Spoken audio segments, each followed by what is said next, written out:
"I don't understand," Matthew Parker whispered, his weathered hands trembling as he stared at the check. $100,000. The carol lights blinded him as the elegant woman in the green blazer smiled. "These aren't just seeds, Matthew. They're the future of sustainable agriculture for thousands of children across America." The drought-resistant corn he'd been quietly perfecting for years. The seeds he'd casually handed to a stranger asking questions about local crops 2 weeks ago had just made him a wealthy man overnight.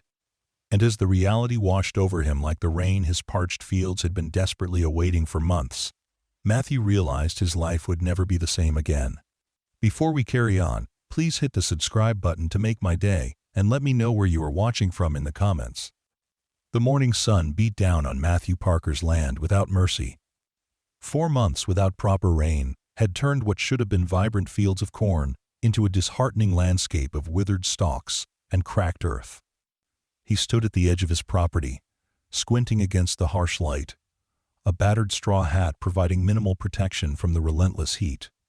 His jeans were worn at the knees, his blue work shirt faded from years of washing, and the boots on his feet had long since lost their original color beneath layers of dust and dirt. At 43, Matthew's face told the story of a man who had spent his life outdoors, fighting against the elements. His skin was tanned and lined, especially around his eyes, where years of squinting against the sun had left their mark. Dark hair, now threaded with gray at the temples, was cut short in a practical style that required little maintenance. His shoulders, once straight and proud, now carried a slight stoop from decades of physical labor. Despite the dire state of his main crops, there was one section of his farm that remained stubbornly alive. Tucked away behind the barn, partially hidden from view of the main road, was Matthew's pride and joy, his experimental garden. Here, over the past 7 years, he had been selectively breeding corn varieties for drought resistance, working patiently through generations of plants to create something that could withstand the increasingly harsh conditions that had become the new normal for the region. Looking at his watch, Matthew sighed. The bank appointment was in 3 hours, and he wasn't looking forward to it. 3 missed mortgage payments had pushed his situation from difficult to desperate. The letter in his pocket made it clear come up with a payment plan or face foreclosure proceedings. His family had worked this land for 4 generations, and now it might slip through his fingers like the dry soil that crumbled between his calloused hands. "One more season," he muttered to himself. "I just need one more season to perfect the strain." Matthew's drought-resistant corn was showing remarkable promise. While his neighbors' crops withered and died in the unrelenting heat, his experimental plants stood tall, their leaves still green, their roots drawing moisture from deep within the parched earth. But experimental crops didn't pay the bills, and the local agricultural conglomerate, Midwest Grain Enterprises, had made it clear they had no interest in unproven home science projects, as their regional manager had dismissively called his work. Walking back toward the house, Matthew's mind churned with calculations. Maybe he could sell off the eastern parcel, the 20 acres he'd been planning to convert to alfalfa next spring. It would buy him some time, though the thought of breaking up the farm his great-grandfather had established made his stomach clench with dread. The sound of tires on gravel pulled him from his thoughts. A small silver sedan was making its way up his long driveway, dust billowing behind it. Matthew frowned. He wasn't expecting visitors, and salespeople rarely ventured this far out from town. The car came to a stop near his pickup truck, and a woman emerged. She was perhaps in her mid-30s, dressed in khaki pants and a light blue button-down shirt with the sleeves rolled up to her elbows. Her dark hair was pulled back in a practical ponytail, and she wore sunglasses that she removed as she approached him with a confident stride. "Mr. Parker?" she called out, extending her hand. "I'm Rachel Chen. I hope I'm not interrupting anything." Matthew wiped his palm on his jeans before shaking her hand. Her grip was firm, her smile genuine. "Most folks call me Matthew," he replied, studying her curiously. "What can I do for you, Ms. Chen?" "Rachel, please," she said, her eyes scanning the farm with evident interest. "I'm doing some research on agricultural practices in drought-affected regions. Your name came up in conversation with some folks at the farmers market in town.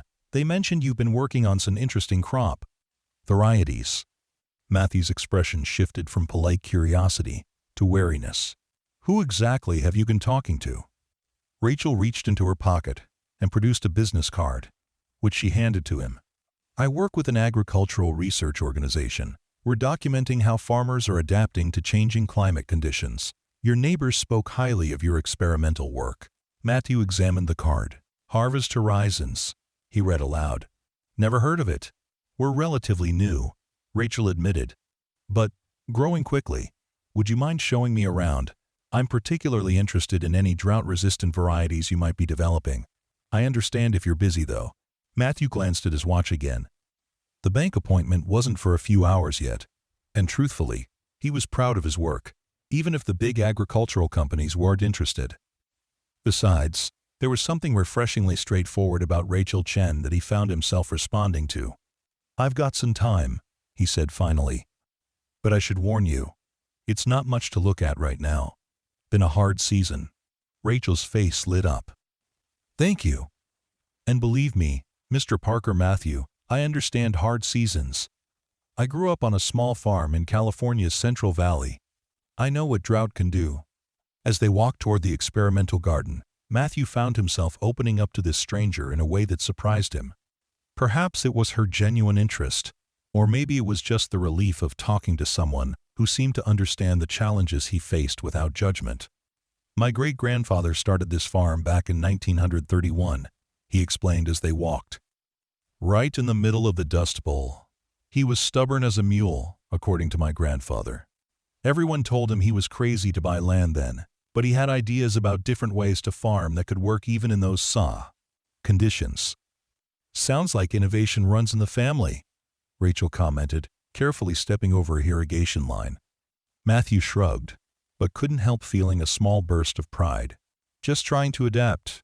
These last few years, the rain patterns have changed so much that traditional growing methods aren't cutting it anymore. The big farms can afford massive irrigation systems, but for operations my size, that's not feasible." They reached the experimental garden, and Matthew felt a familiar surge of satisfaction as Rachel's eyes widened at the sight of healthy green plants standing tall amidst the surrounding brown landscape. "This is remarkable," she said, her voice filled with genuine admiration. "These plants look like they haven't even noticed there's a drought going on." "They notice," Matthew said, reaching out to touch one of the corn stalks gently. "They're just better at dealing with it. Been selectively breeding for deeper root systems and modified leaf structures to reduce water loss. This is the 7th generation, and they're using about 40% less water than standard varieties." Rachel moved between the rows, examining the plants with the eye of someone who knew what she was looking at. "The yield looks good too," she observed. "About 85% of standard varieties in normal conditions," Matthew confirmed. "But in drought conditions like we've got now, they're outperforming standard corn by more than double." "That's extraordinary," Rachel murmured, pulling out her phone. "Would you mind if I take some photos?" Matthew hesitated only briefly before nodding. "Go ahead." As Rachel documented his work, Matthew found himself explaining the process in detail, how he'd started with several heritage varieties, known for hardiness, the careful cross-pollination he'd done by hand, the meticulous record-keeping that tracked each generation's improvements. "What about the seed viability?" Rachel asked, kneeling to examine the soil around the base of a plant. "Can farmers save seeds from these plants for the next season?" "That's one of the main points," Matthew said, unable to keep a note of pride from his voice. "Unlike those patented varieties from the big companies, these will produce viable seeds generation after generation. No need to buy new seed stock every year. I specifically bred that trait in because I think farmers should be able to be self-sufficient." And Rachel stood, dusting off her hands on her pants. Her expression had grown more serious, more focused. "Matthew, have you approached any companies about this work? Or the Agricultural Extension Office at the State University?" He laughed, but there was little humor in it. "Tried both. The big ag companies aren't interested unless they can patent and control it. And the university," he shrugged. "They were polite, but they've got their own research programs with corporate funding. A farmer with no formal education doesn't exactly command attention." "That's short-sighted of them," Rachel said, her tone suggesting she meant it. "May I ask a favor?" Would you be willing to share a small sample of these seeds with me? I'd like to have our lab run some tests." Matthew considered the request. Under normal circumstances, he might have been more protective of his work, but his current situation left him with few options. Besides, what did he have to lose? "I suppose I could spare a few," he said finally. "But I'd want to know what your people find out." "Absolutely," Rachel agreed immediately. "Full transparency. And of course, we acknowledge that this is your intellectual property. If anything comes of it, you'd be properly credited and compensated." The word "compensated" caught Matthew's attention. With the bank meeting looming, even a small influx of cash could make a difference. "Let me get you those seeds," he said, leading the way to a small shed where he kept his supplies. Inside the weathered wooden structure, shelves lined the walls, holding carefully labeled jars of seeds, notebooks filled with observations, and the basic tools of his experimental work. Matthew selected a small glass jar containing some of his latest generation seeds and handed it to Rachel. "These are from plants that showed the best drought resistance and yield in the last cycle," he explained. "About 100 seeds there." Rachel accepted the jar with the reverence of someone who understood its value. "Thank you, Matthew. This is incredibly generous. I promise we'll take good care of them." As they walked back toward her car, Matthew found himself wondering if he'd made the right decision. These seeds represented years of work, his best hope for saving his farm. But there was something about Rachel Chen that inspired trust, and at this point, taking a chance seemed better than the alternatives. "I should have your contact information," he said as they reached her car, "so I can follow up about those test results." "Of course," Rachel said, pulling out another business card and scribbling on the back. "That's my direct line and personal email. Feel free to reach out anytime." Matthew pocketed the card. "So what happens now?" Rachel carefully placed the seed jar in a padded case she retrieved from her trunk. "I'll take these back to our lab for analysis. If the results are as promising as I suspect they'll be, I'll be in touch very soon." She closed the trunk and turned to face him. "Thank you again, Matthew. I have a feeling this could be the beginning of something important."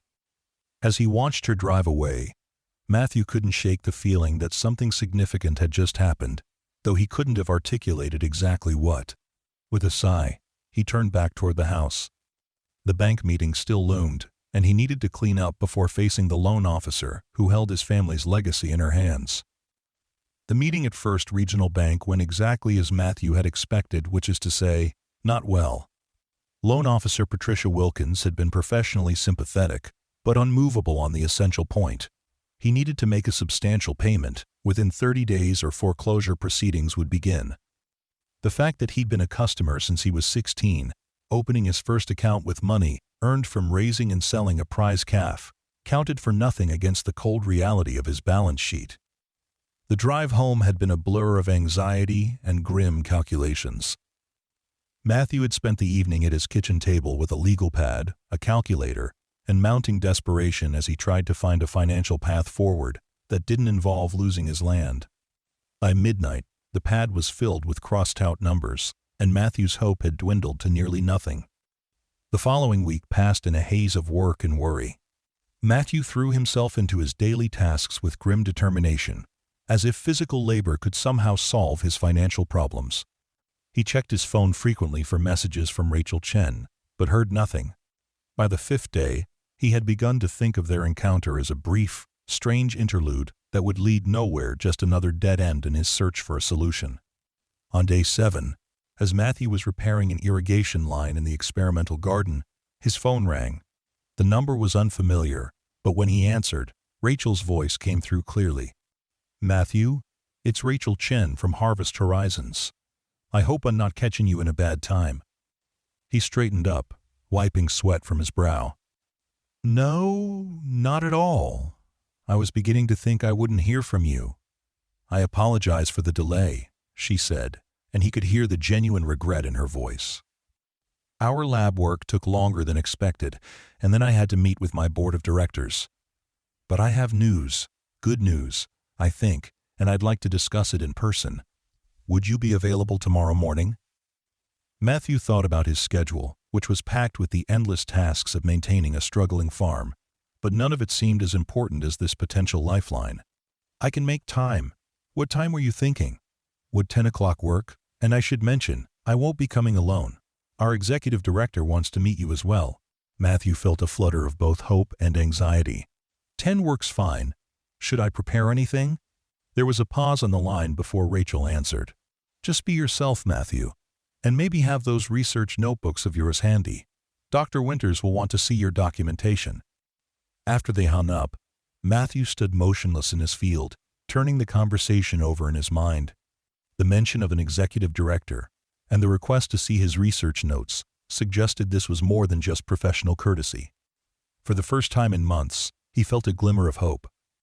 The next morning, Matthew was up before dawn. He showered and shaved with extra care, then put on his least worn pair of jeans and a button-down shirt he usually reserved for church on the rare Sundays he attended. He spent an hour organizing his research notebooks chronologically, adding sticky notes to mark particularly important observations and breakthroughs. At 9:30, he heard vehicles on the gravel driveway. Looking out the kitchen window, Matthew froze in surprise. Instead of the silver sedan he was expecting, a small convoy had arrived, a black SUV leading the way, followed by a van with Harvest Horizons emblazoned on its side in green letters, and a third vehicle that appeared beige to contain camera equipment. What in the world? Matthew muttered, stepping onto his porch as the vehicles parked in the yard. Rachel emerged from the SUV first, dressed more formally than before, in slacks and a blazer the color of fresh leaves. She was followed by an older woman with silver hair cut in a stylish bob, wearing an elegant cream-colored pantsuit that looked wildly out of place on a working farm. From the van emerged several people carrying folders and tablets, while the third vehicle disgorged two individuals with professional-looking camera and sound equipment. Matthew stood frozen, overwhelmed by this unexpected invasion. Rachel approached with a warm smile, though he could see a hint of nervousness in her eyes. "Good morning, Matthew. I hope we're not overwhelming you with our numbers. I'd like to introduce Dr. Eleanor Winters, Executive Director of Harvest Horizons."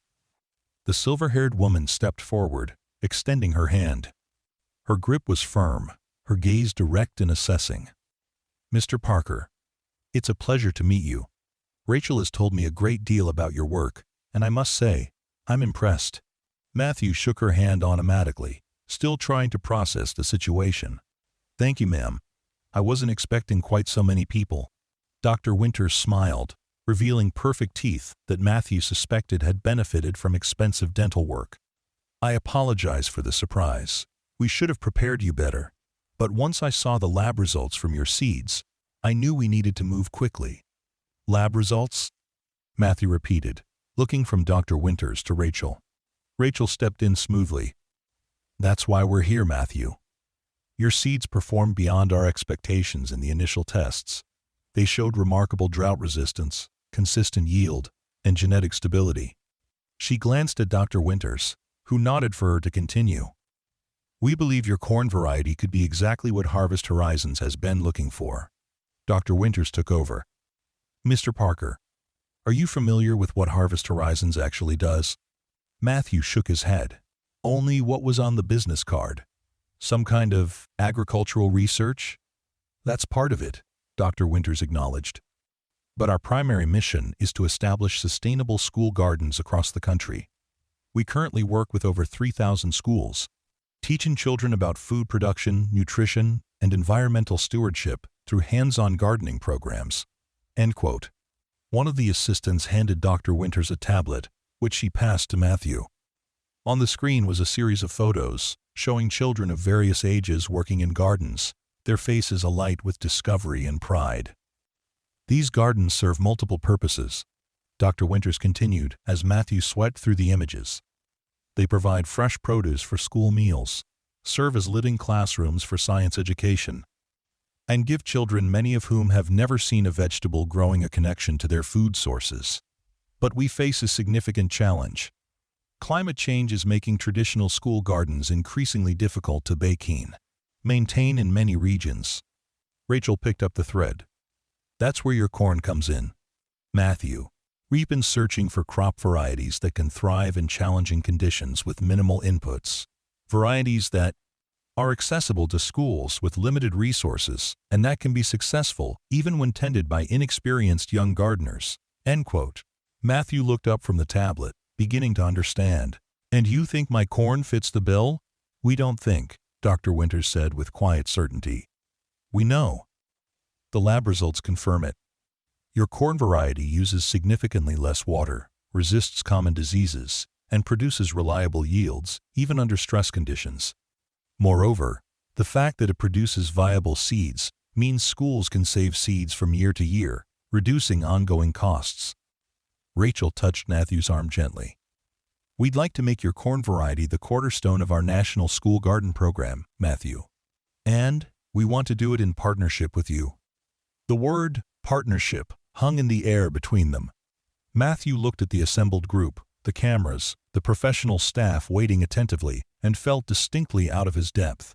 "Why don't we sit down somewhere comfortable?" Dr. Winters suggested, seeming to sense his overwhelm. "We have a proposal to discuss that I think you'll want to hear." Matthew led them to his front porch, where several rocking chairs and a bench provided enough seating for the principals. While the support staff and camera crew remained at a respectful distance, one of the assistants brought over a sleek leather portfolio, which Dr. Winters placed on her lap. "Mr. Parker, Harvest Horizons is prepared to offer you a formal partnership agreement," she began, her tone shifting to one of businesslike precision.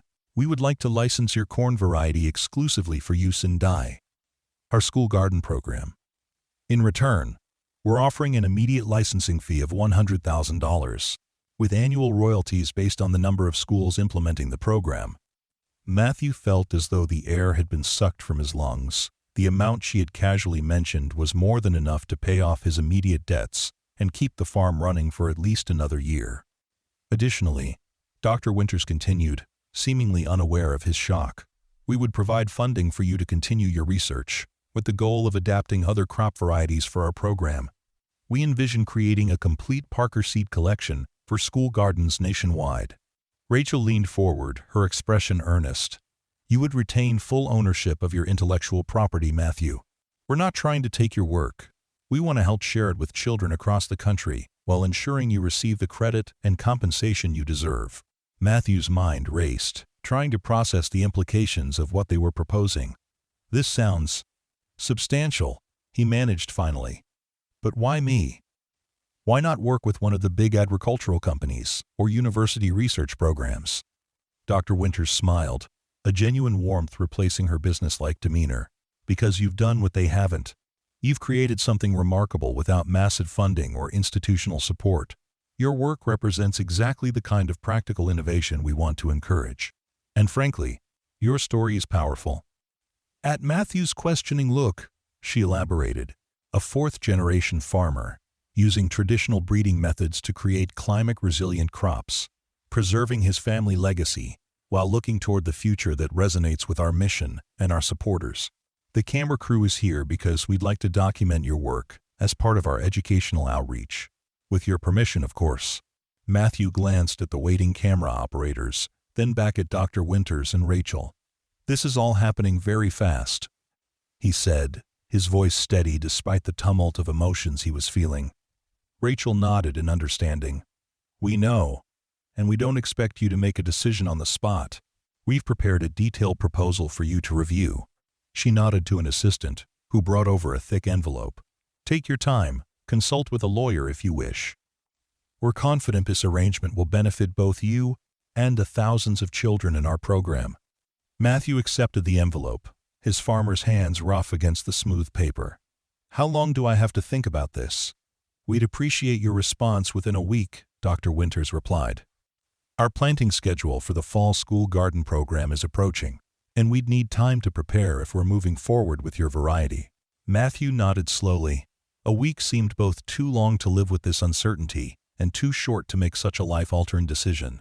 In the meantime, Rachel added, "Would you be willing to show Dr. Winters your experimental garden? And perhaps walk our camera crew through some of your research process? No commitment, just background information that would help us prepare if you do decide to partner with us." There seemed little reason to refuse. especially given the potential opportunity before him. "I can do that," Matthew agreed, standing up. "Though I should warn you, my methods aren't exactly sophisticated."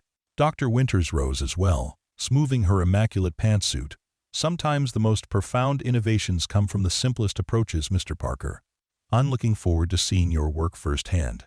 The next 2 hours passed in a blur as Matthew led the group through his experimental garden, explaining his breeding process, the challenges he'd faced, and the breakthroughs he'd achieved. The camera crew documented everything, occasionally asking him to repeat an explanation or to demonstrate a particular technique. Dr. Winters asked penetrating questions that revealed a deep knowledge of agricultural science, while Rachel took copious notes and occasionally prompted Matthew to elaborate on points she thought significant. By the time the convoy of vehicles departed in the early afternoon, Matthew felt drained but strangely energized. He stood in his driveway long after the dust had settled, the thick proposal envelope in his hands, feeling like it contained not just paper, but his entire future. That evening, seated at his kitchen table, Matthew carefully read through every page of the proposal. The terms were even more generous than Dr. Winters had outlined verbally. Beyond the initial licensing fee and royalties, Harvest Horizons was offering to fund an expansion of his experimental garden, provide lab support for his ongoing research, and even hire assistants to help with the work. There were provisions for his participation in educational events and media appearances, all compensated at rates that made his eyes widen. The most surprising element, however, was a separate section detailing how Harvest Horizons would work with him to establish a seed bank and trading center on his property, where educators from across the country could come to learn about drought-resistant agriculture. This center would be named after his family, the Parker Center for Sustainable Agriculture, ensuring that his family's legacy would continue regardless of what happened to the farm itself. As the reality of the opportunity sank in, Matthew felt a complex mixture of emotions: pride in the recognition of his work, relief at the financial salvation being offered, anxiety about the public attention and responsibilities that would come with accepting, and, beneath it all, a lingering wariness that had been instilled through years of dealing with powerful agricultural corporations that rarely had small farmers' interests at heart. He picked up his phone and dialed the number of the one person he thought might be able to offer objective advice. "Howard Reynolds," answered a gruff voice after 3 rings. "Howard, it's Matthew Parker. I hope I'm not calling too late." "Matthew!" "No, not too late at all. What can I do for you?" Howard had been Matthew's father's attorney and had helped the family through the complicated process of transferring the farm after his parents' death in a car accident 15 years earlier. Though semi-retired now, Howard remained the only lawyer Matthew knew and trusted. "I've got a situation here, Howard. A big company wants to license some crop varieties I've developed. They've sent over a contract that looks good to me, but I'd feel better having someone with your experience take a look." There was a pause on the line. "Did you say they want to license crops you've developed?" "Matthew, I didn't know you were doing that kind of work." "Been at it for years," Matthew replied, realizing how few people he'd actually told about his breeding program. "Drought-resistant corn mainly. Turns out it's valuable to this outfit that works with school gardens." "Well, I'll be damned," Howard said, and Matthew could hear the smile in his voice. "Your father always said you had more going on upstairs than people gave you credit for. I'd be happy to review this contract. Can you bring it by tomorrow morning?" "I'll be there at 8, Matthew promised. "And Howard? Thanks." "Don't thank me yet," the lawyer chuckled. "Let me see what we're dealing with first." The following morning, Matthew sat across from Howard in the older man's home office, watching anxiously as the attorney methodically worked his way through the Harvest Horizons contract, occasionally making notes or grunting "Grat." Fauchely. Finally, Howard set down his pen and looked up, his bushy eyebrows raised in surprise.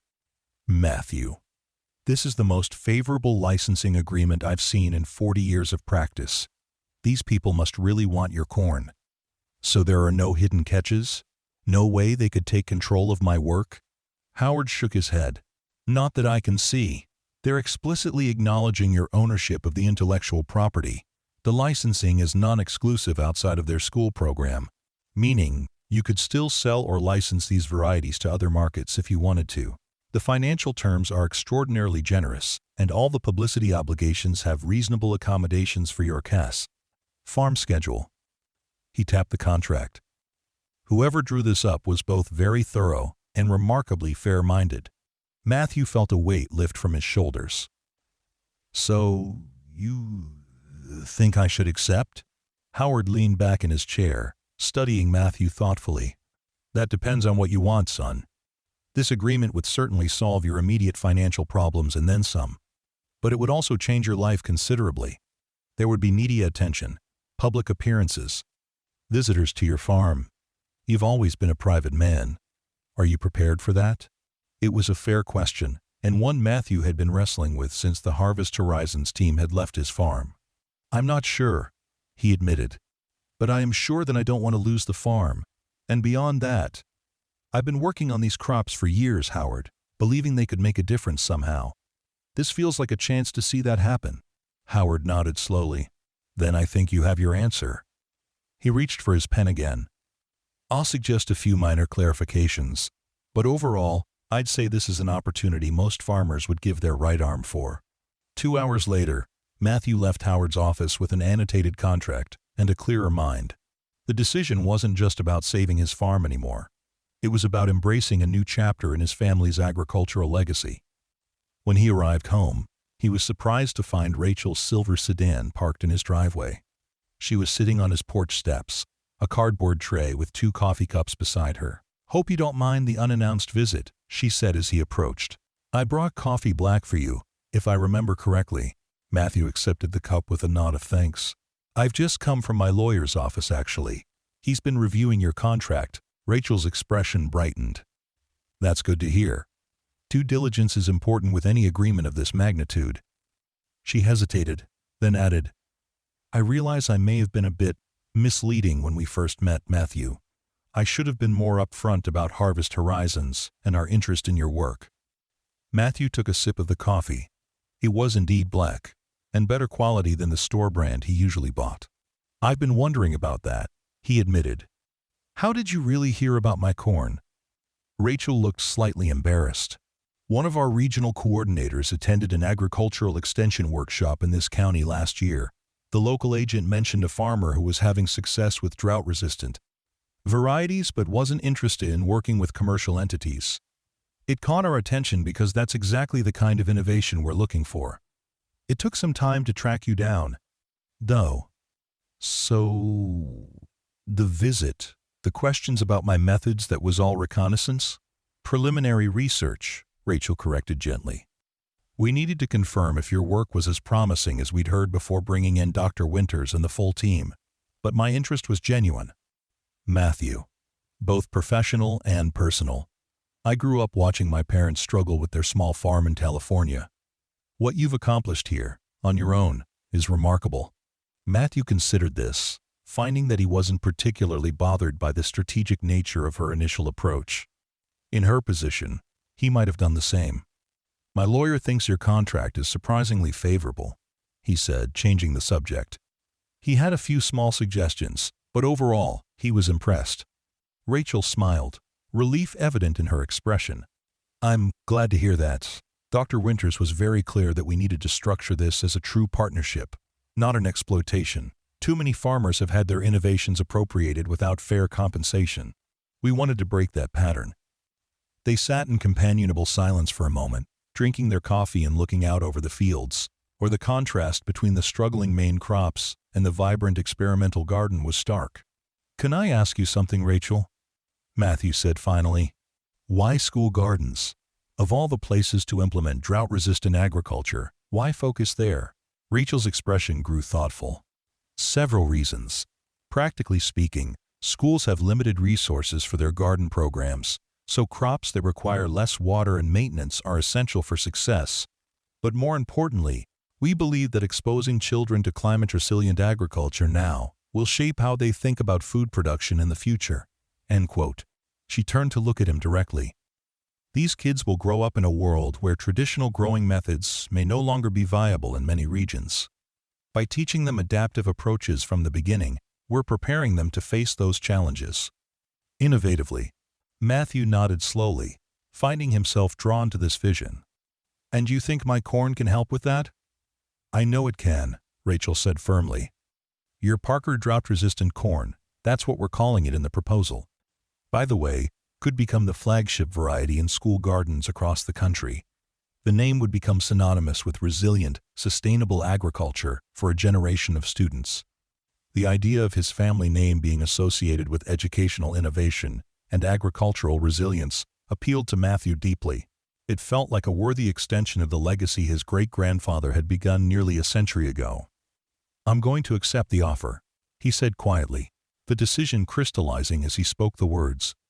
"With Howard's suggested adjustments, but yes, I want to partner with Harvest Horizons." Rachel's face lit up with genuine pleasure. "That's wonderful news, Matthew. Dr. Winters will be thrilled. The entire team will be. When can we schedule the formal signing?" "How about tomorrow?" Matthew suggested, feeling a sudden desire to move forward without further delay. "The sooner we get started, the better chance we have of making the fall planting season for those school gardens." "Tomorrow it is," Rachel agreed, pulling out her phone to make the arrangements. "Dr. Winters can fly back in with the legal team. We'll make it official, and then the real work begins." As Rachel made calls and sent messages, Matthew gazed out at his experimental garden, imagining those same plants growing in schoolyards across the country, tended by young hands learning the patience and persistence that agriculture required. For the first time in months, perhaps years, he felt a sense of purpose that extended beyond mere survival. The official signing ceremony the following day took on an unexpectedly festive atmosphere. Dr. Winters arrived with not only the legal team, but also several board members of Harvest Horizons, a professional photographer, and even a small catering team that set up an elegant lunch under a rented bundas tent in Matthew's yard. The contrast between the sophisticated visitors in their business attire and the working farm setting created a surreal scene that wasn't lost on Matthew as he signed the final papers, officially establishing the partnership that would transform both his life and Harvest Horizons school garden program. "Congratulations, Mr. Parker," Dr. Winters said warmly, shaking his hand as the photographer captured the moment. "Or may I call you Matthew, now that we're officially partners?" "Matthew is fine," he replied, still somewhat dazed by the formality and significance of the occasion. "Though I have to say, this is all a bit more ceremonial than most of the business deals I've been part of." Dr. Winters laughed, a surprisingly warm sound from such a polished executive. "This isn't just any business deal. This is the beginning of a partnership that could transform agricultural education in this country. That deserves a little celebration, don't you think?" Before Matthew could respond, Rachel appeared at his side with a glass of champagne. "A toast," she suggested, raising her own glass. "To Matthew Parker and the future of sustainable school gardens." The assembled group echoed the sentiment with enthusiasm, and Matthew found himself the center of attention in a way that was both uncomfortable and oddly gratifying. As the formal part of the event transitioned into a more relaxed lunch, he was approached by various members of the Harvest Horizons team, each expressing excitement about different aspects of the partnership. The board's agricultural director, a soft-spoken man named Dr. James Wilson, was particularly interested in Matthew's breeding methodology. "Your approach is refreshingly practical," he commented as they examined some of the experimental plants together. "Most modern breeding programs rely heavily on genetic modification or complex laboratory techniques. Your work proves that patient, observant traditional breeding still has tremendous value." "My great-grandfather would agree with you," Matthew replied. "He always said that plants will tell you what they need if you pay close enough attention." By late afternoon, as the Harvest Horizons delegation prepared to depart, Matthew found himself standing with Rachel and Dr. Winters near the experimental garden that had sparked this unexpected turn of events. "The first phase begins next week," Dr. Winters explained. "Our team will harvest seeds from your current crop for distribution to our pilot schools for fall planting. We've selected 20 schools across 5 different climate zones to test the performance of the Parker drought-resistant corn in various conditions." End quote. "Meanwhile," Rachel added, "we'll start setting up the expanded research area we discussed. The architects will be in touch about the design for the training center building. We want to make sure it aligns with your vision for the farm. Matthew nodded, still adjusting to the idea that his solitary experiments would soon become a nationally recognized program. And the financial arrangements? The initial payment will be transferred to your account by close of business tomorrow, Dr. Winters assured him. Our finance team will contact you to set up the structure for ongoing royalties and research funding. As the last vehicle pulled away down his dusty driveway, Matthew stood alone in the yard, watching the cloud of dust settle in the golden late afternoon light. The farm suddenly seemed quieter than usual, as if it too was taking a moment to absorb the magnitude of the change that had just occurred.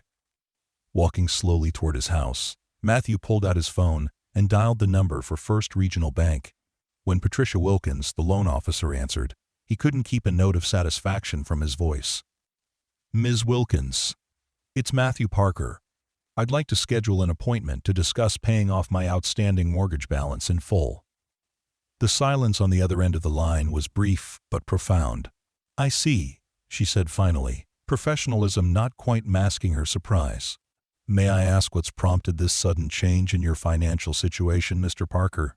Matthew looked out at his experimental garden, where the corn that had saved his farm stood tall against the setting sun. Let's just say my research has finally paid off, he replied. How's tomorrow morning at 9? The following weeks brought a whirlwind of activity to the previously quiet Parker farm. A team of agricultural specialists arrived to help harvest seeds for Matthew's experimental plots, carefully documenting each plant's characteristics and yield.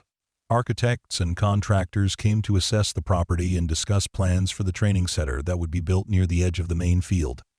Rachel visited frequently, sometimes staying for days at a time, as she coordinated between Matthew and the various Harvest Horizons teams. The most significant change, however, was in Matthew's daily life. Instead of the solitary work that had defined his farming experience for years, he now found himself collaborating with researchers, explaining his methods to visiting educators, and even participating in video conferences with school garden coordinators across the country. The transition wasn't always easy for a man accustomed to independence and solitude, but the sense of purpose that came with sharing his knowledge outweighed the discomfort. 6 weeks after the contract signing, Matthew received an invitation to attend the official launch of the Parker Seed Program at Washington Elementary, one of the pilot schools located in a drought-affected region. 2 states away. The thought of traveling, of speaking publicly about his work, initially filled him with dread. But Rachel's gentle encouragement and practical support made the prospect less intimidating. You don't need to give a formal speech, she assured him, as they sat on his porch, reviewing the itinerary she had prepared. Just talk to the kids, the way you've talked to me about your plants. They'll be fascinated by a real farmer who's created something special. Matthew wasn't entirely convinced, but he agreed to make the trip. The morning of his departure, as he packed an overnight bag, something he hadn't done in years, he found himself reflecting on how dramatically his circumstances had changed in such a short time. 2 months ago, he had been facing foreclosure, his years of research seemingly destined to be lost along with his family's land. Now, not only was the farm secure, but his work was about to benefit children he had never met, in communities he had never visited. The school visit proved to be a transformative experience. Washington Elementary served a community that had been severely impacted by the changing climate, with many families connected to agricultural work that was becoming increasingly precarious. The school garden program, under the enthusiastic leadership of a science teacher named Mrs. Rivera, had struggled in recent years as water restrictions and extreme heat made traditional gardening nearly impossible. When Matthew arrived with Rachel and Dr. Winters, they were greeted by a small crowd of excited 4th and 5th graders, each wearing a green, garden team t-shirt and eager to meet the farmer whose special seeds they would be planting. Mr. Parker, Mrs. Rivera called, making her way through the group of children. We're so honored to have you with us today. The students had been preparing for weeks. Matthew, uncomfortable in the new button-down shirt and khaki pants Rachel had subtly suggested for the occasion, managed a smile. I'm happy to be here, looking forward to seeing your garden space. Mrs. Rivera beamed. The children would love to show you. They've prepared the beds according to the specifications Harvest Horizons sent over. What followed was a tour led by the students themselves, each taking turns to explain different aspects of their garden project with a seriousness that touched Matthew deeply. They showed him the raised beds they had built with donated lumber, the rainwater collection system they had installed with grant funding, and the carefully prepared soil mixture they had created based on recommendations from the Harvest Horizons educational team. "And this," said a solemn-faced girl named Marisol, indicating an empty bed in the center of the garden, "is where we're going to plant your special corn, Mr. Parker. We made a sign and everything."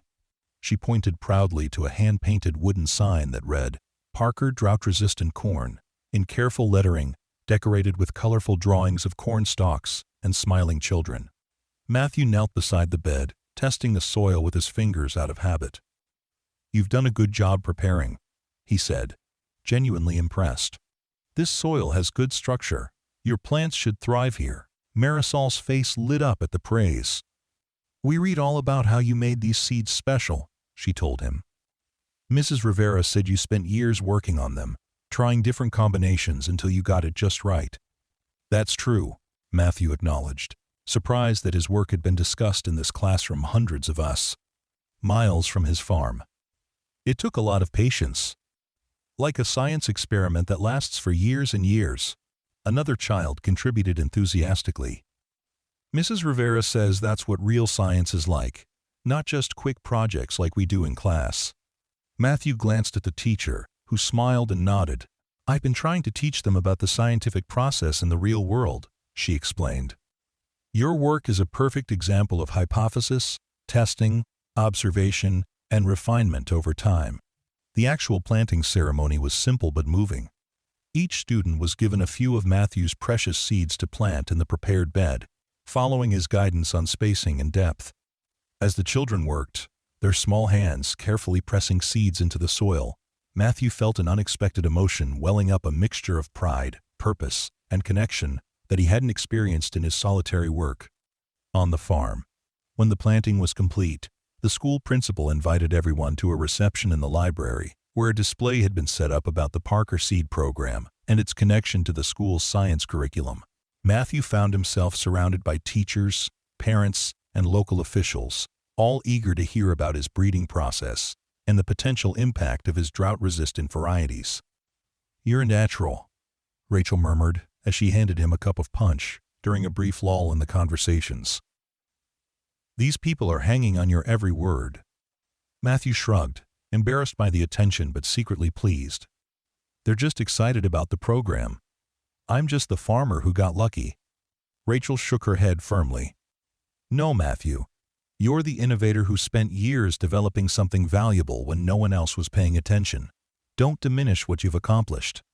Before he could respond, Marisol appeared at his elbow, looking up at him with serious eyes. "Mr. Parker, can I ask you a question?" Matthew turned to her with relief, finding the child's directness easier to handle than adult admiration. "Of course, Marisol. What would you like to know? When you were making your special seeds, did you ever want to give up because it was taking so long?" The question, simple but profound, caught Matthew off guard. He considered his answer carefully, aware that Rachel and several nearby adults were listening. "Yes," he admitted finally. "There were many times when I thought about giving up, when the weather was bad, or the plants didn't grow the way I hoped, or when other farmers told me I was wasting my time." He paused, looking into the girl's earnest face. "But every spring, I would try again, maybe changing one small thing, because I believed it was important work, even if no one else did." Marisol nodded solemnly, as if his answer confirmed something she had suspected. "That's what Mrs. Rivera says about our garden too. Even when the plants died last summer because it was so hot, she said we had to try again this year. That's why we're so excited about your corn, because it might actually grow, even when it's super hot." Matthew felt a lump form in his throat. "I think it will, Marisol. And even if some plants don't make it, that's part of learning too.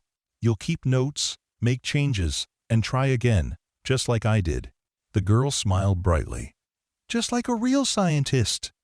"Exactly like a real scientist," Matthew agreed, suddenly understanding the value of his presence here in a way that transcended the business arrangement with Harvest Horizons.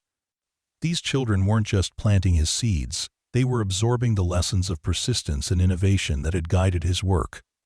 On the flight home the following day, Matthew sat beside Rachel, uncharacteristically talkative as he processed the experience. "I never thought about how the breeding work might connect to education," he admitted. "I was just trying to create plants that could survive on less water." Rachel smiled. "That's the beauty of this partnership. You were solving a practical agricultural problem, and in doing so, you've created a powerful teaching tool. Those kids will remember planting your corn and meeting a real farmer scientist for the rest of their lives." Matthew looked out the airplane window, watching the patchwork of agricultural land pass beneath them. "There need to be more school gardens," he said thoughtfully. "Not just in drought regions, but everywhere. Kids should understand where food comes from, how it grows." "I couldn't agree more," Rachel replied. "That's the long-term vision for Harvest Horizons. A garden in every school, teaching sustainability, nutrition, and resilience. Your seeds are helping make that possible in regions where traditional gardening has become challenging." By the time they landed, Matthew had filled several pages of his notebook with ideas for new varieties that might be suitable for school gardens, vegetables that were easy to grow, required minimal care, and could withstand variable conditions. The scientist in him had found a new purpose, one that extended beyond the boundaries of his own farm. The next 3 months passed in a blur of activity. Construction began on the Parker Center for Sustainable Agriculture, a modest but well-designed facility that would serve as both a research space and a training venue for educators. Matthew, with funding from Harvest Horizons, hired 2 assistant researchers, recent agricultural science graduates, who brought fresh perspectives and technical knowledge to complement his practical experience. Regular reports came in from the pilot schools, accompanied by photos of thriving corn plants tended by proud student gardeners. The Parker drought-resistant corn was performing even better than expected in most locations, though a few sites reported challenges that provided valuable data for further refinement of the variety. As fall turned to winter, Matthew found himself in the unfamiliar position of having financial security for the first time in his adult life. The initial payment from Harvest Horizons had allowed him to clear all debts and make long-deferred repairs to the farm infrastructure. The ongoing research funding supported his expanded breeding program, which now included several vegetable varieties beyond the original corn. Most surprisingly, his name was becoming known in agricultural and educational circles, leading to invitations to speak at conferences and contribute to publications. "You should write a book," Rachel suggested during one of her now regular visits to the farm. They were in the newly constructed laboratory space, reviewing data from the pilot school gardens. "Your approach to breeding for resilience is exactly what many regions need in the face of changing climate conditions." Matthew looked up from the growth charts he'd been studying. "A book? I'm not sure I'm qualified for that. I don't have formal training, just years of trial and error." "That's precisely what makes your perspective valuable," Rachel insisted. "There are plenty of academic texts on plant breeding, but very few written by farmers, with practical experience developing varieties in real-world conditions. Harvest Horizons would support the project. We could pair you with an experienced agricultural writer if you wanted." The idea was intimidating but intriguing. Matthew had kept detailed notebooks throughout his breeding work, documenting successes, failures, and observations. Organizing that information into a format that could help other farmers and gardeners was appealing. "I'll think about it," he promised, turning back to the growth charts. "But right now, I'm more concerned about these results from the Arizona school. Their plants are showing signs of heat stress that we didn't see in our test plots here." Rachel moved to look over his shoulder, her proximity sending a now familiar warmth through him that had nothing to do with agricultural data. Their working relationship had gradually evolved into something more personal over the months of collaboration, though neither had explicitly acknowledged the shift. "The conditions there are more extreme than anything we tested for," she noted, studying the photos of the struggling plants. "Average temperatures 5 degrees higher, and almost no rainfall during the growing period." Matthew nodded thoughtfully. We need to develop a variant specifically for extreme heat conditions. The current variety prioritizes water efficiency, but in some regions, heat tolerance may be even more critical. That sounds like a perfect focus for the next phase of research, Rachel agreed.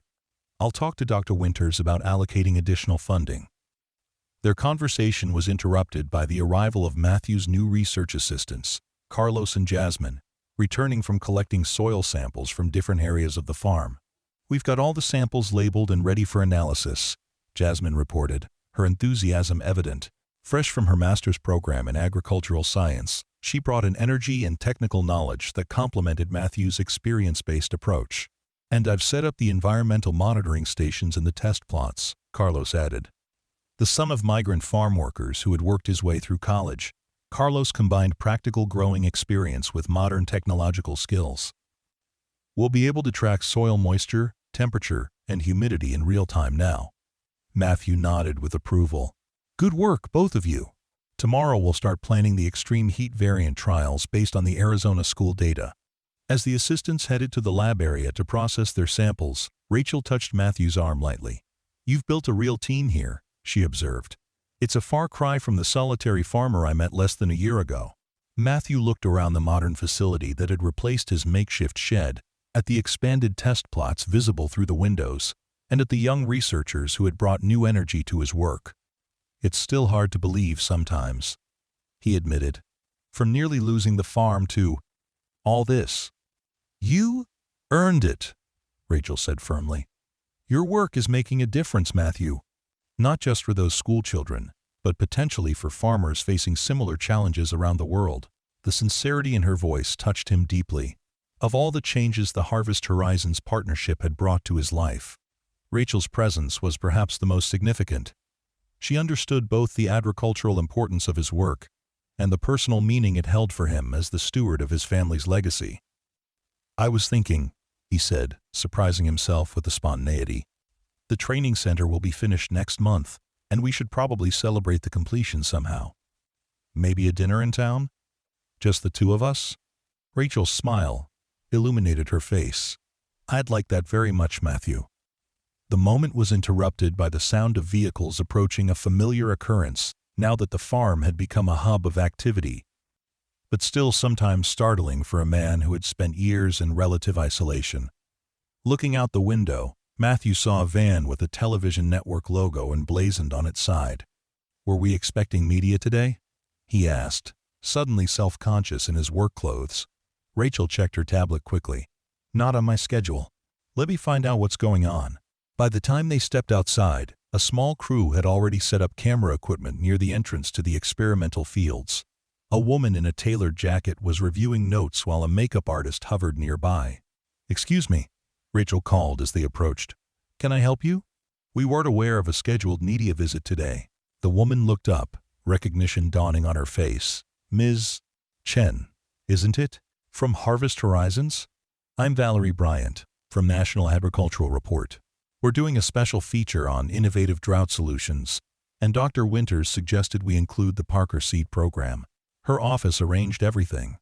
She turned to Matthew. And you must be Matthew Parker himself. It's an honor to meet you, sir. Your work is creating quite a buzz in agricultural circles. Matthew glanced at Rachel, who looked as surprised as he felt. Dr. Winters didn't mention this to me, she said quietly. It was a last-minute opportunity, Valerie explained.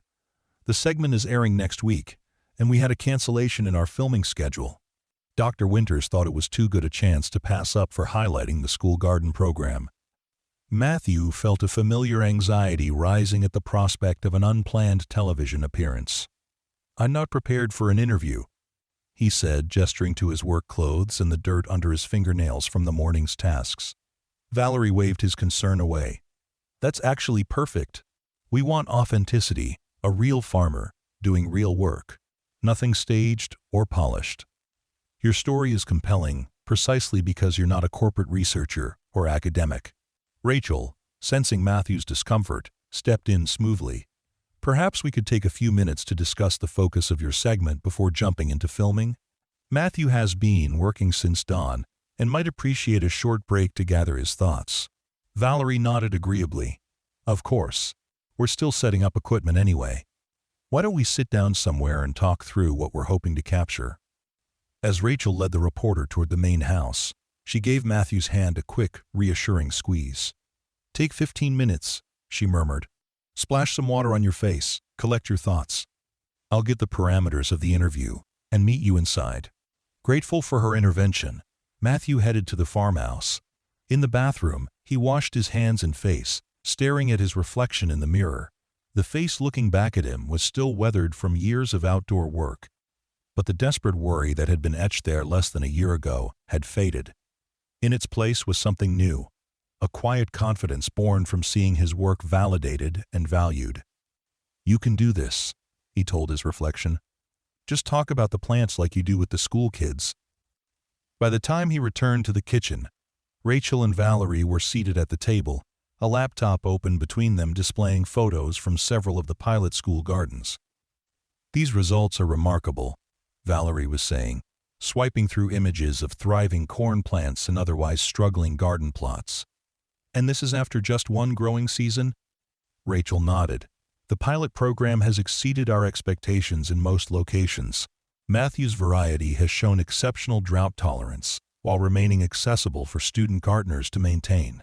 That's the real key," Matthew said as he joined them, feeling more composed. These plants needed to be tough enough for challenging conditions, but simple enough for children to grow successfully. Valerie turned to him with interest. "That's exactly the kind of insight we want for our segment, the human story behind the science." She outlined the interview plan they would film Matthew in his experimental fields, talking about the development process, then in the new research facility discussing the expansion of the program, and finally reviewing some of the results from the school gardens.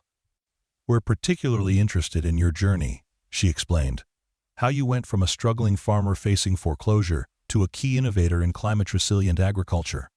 Dr. Winters mentioned that your farm was nearly lost before the partnership with Harvest Horizons." Matthew shot a questioning glance at Rachel, uncomfortable with how much of his personal financial situation had apparently been shared. She looked equally surprised by the reporter's knowledge. "The economic challenges facing independent farmers are part of the larger story," Rachel interjected diplomatically. "Matthew's experience is unfortunately common in agricultural communities dealing with climate change. The partnership with Harvest Horizons represents one model for how innovation can be supported and rewarded outside traditional corporate structures." Valerie nodded enthusiastically. "Exactly!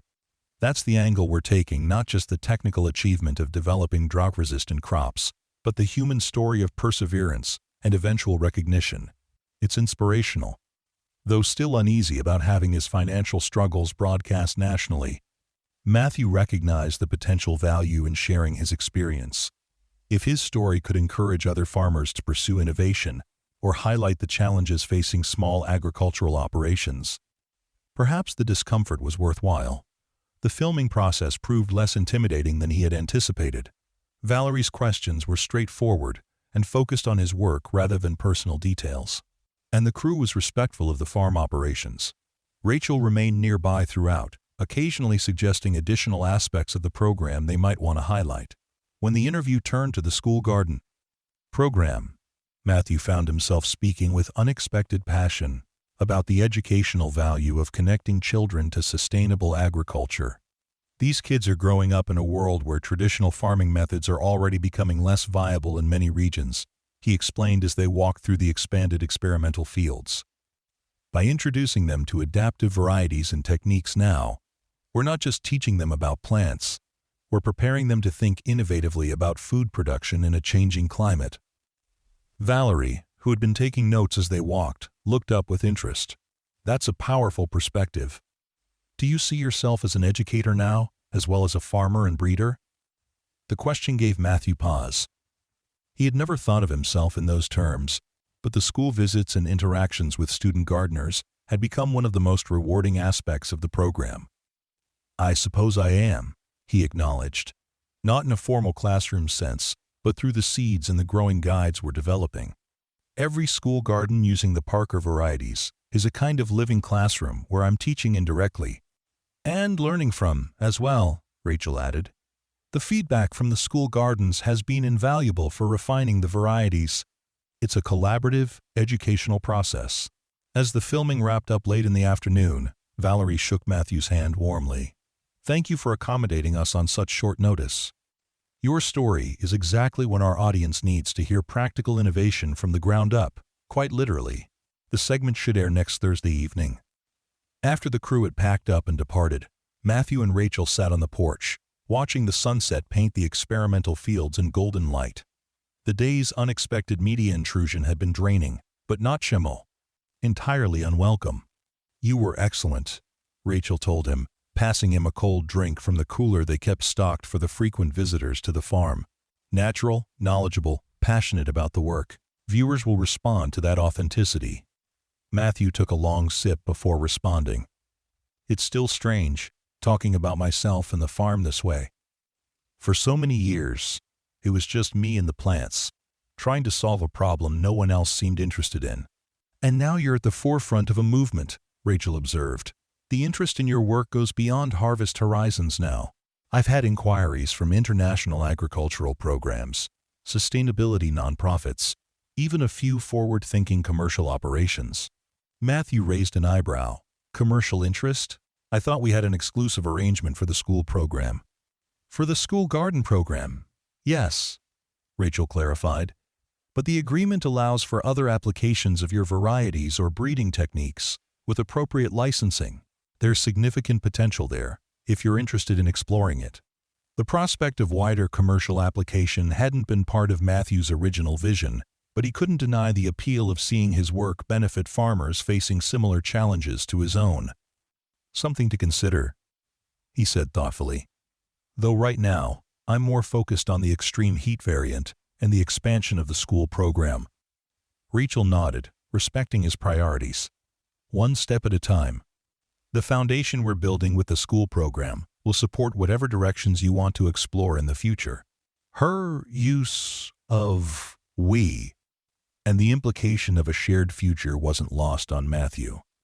What had begun as a professional partnership had evolved into something more personal, though neither had yet put explicit words to the change. The television segment aired the following Thursday as scheduled, and the response was immediate and overwhelming. Matthew's phone began ringing almost as soon as the broadcast ended. Calls from former classmates, distant relatives, neighboring farmers who had previously shown little interest in his experimental work. His email inbox filled with messages from agricultural extension offices, environmental organizations, and teachers whose schools weren't yet part of the pilot program. The most surprising call came from Patricia Wilkins at First Regional Bank, the same loan officer who had initiated the foreclosure proceedings less parade than a year earlier. Mr. Parker, she began, her tone considerably warmer than during their previous interactions. I just watched the feature about your work with drought-resistant crops. The entire bank is buzzing about it. We're so proud to have you as a customer. The irony wasn't lost on Matthew. Thank you, Ms. Wilkins. It's been quite a year of changes. Indeed, she agreed. And that brings me to the purpose of my call. First Regional is establishing a new loan program specifically for agricultural innovation in our region, and we would be honored if you would consider serving on the advisory committee. Your experience could help us identify and support other farmers with promising ideas who might otherwise lack access to capital. Matthew was momentarily speechless. The same institution that had been ready to take his farm was now asking for his guidance in supporting others. I'll need to think about that, he said finally. It's an interesting proposal. Of course, Patricia replied smoothly. Take all the time you need. We're also interested in featuring your success story in our promotional materials for the new program, with your permission, of course. After ending the call, Matthew sat at his kitchen table, bemused by the bank's sudden interest in his expertise. The television segment had transformed him overnight, from a struggling farmer to a sought-after agricultural innovator in the eyes of his community. Rachel Doff arrived the next morning, earlier than expected, her expression a mixture of excitement and concern. Have you seen the response online? She asked without preamble, setting her laptop on the table. The segment has gone viral in agricultural and educational circles. Harvest Horizon's website crashed from the traffic after they posted the link. Matthew shook his head. I don't really follow social media. But my phone hasn't stopped ringing since last night. Rachel opened her laptop and showed him the analytics dashboard for the Harvest Horizons website. Over 200,000 views of the segment in less than 12 hours. Nearly 1,000 schools have submitted inquiries about joining the program, and Dr. Winters has been fielding calls from potential donors wanting to support an expansion. That's a lot of attention, Matthew said, feeling a familiar anxiety at the scale of the response. More than I was expecting. Rachel studied his face. Too much? He considered the question seriously. 6 months ago, such exposure would have been unthinkable. Unwelcome. But something had shifted in him through the process of sharing his work with the school programs, seeing the impact of his years of solitary experimentation. Not too much, he decided. Just a lot to process. What does this mean for the program? It means we need to scale up faster than planned, Rachel explained. Dr. Winters is calling an emergency board meeting to discuss accelerating the rollout to more schools for the spring planting season. We'll need to significantly increase seed production. Matthew's mind immediately turned to the practical challenges. The current experimental fields aren't large enough for that scale of production. We'd need to convert at least 30 acres of the main farm to seed production for the Parker varieties. Harvest Horizons would fund the conversion, Rachel assured him. And we could bring in additional staff to manage the increased production while you and your research team focus on developing new varieties. The prospect was both daunting and exhilarating. What had begun as a personal quest to save his own farm was rapidly evolving into an agricultural movement with national reach. There's something else, Rachel added, her tone shifting slightly. Dr. Winters received an inquiry from the Secretary of Agriculture's office. They're interested in learning more about the program's potential for addressing food security in drought-vulnerable regions. There's talk of a potential partnership with the USDA's Climate Resilience Initiative. Matthew stared at her, momentarily speechless. Government interest at that level hadn't been on his horizon even in his most optimistic moments. This is moving very fast, he said finally. Rachel nodded in, understanding. It is. And you're at the center of it, which I know isn't always comfortable for you. But your work is exactly what many communities need right now, Matthew. The timing of this breakthrough couldn't be more critical with the climate challenges we're facing. She reached across the table and took his hand. You don't have to do any of this alone. The Harvest Horizons team is here to handle the organizational expansion, the media requests, the governmental relations. Your focus can stay on the science and the education components that you're passionate about. Matthew looked down at their joined hands, then back up at Rachel's face. In her expression, he saw not just professional support, but personal understanding, and something deeper that had been growing between them. I'm glad you're here, he said simply. I couldn't navigate this without you. Her smile brightened the room more effectively than the morning sunlight streaming through the windows. Partners, she reminded him. In more ways than one, I hope. Before he could respond, his phone rang. Dr. Winters calling to discuss the expansion plans. As Matthew answered, Rachel squeezed his hand once more before releasing it, a promise of a conversation to be continued.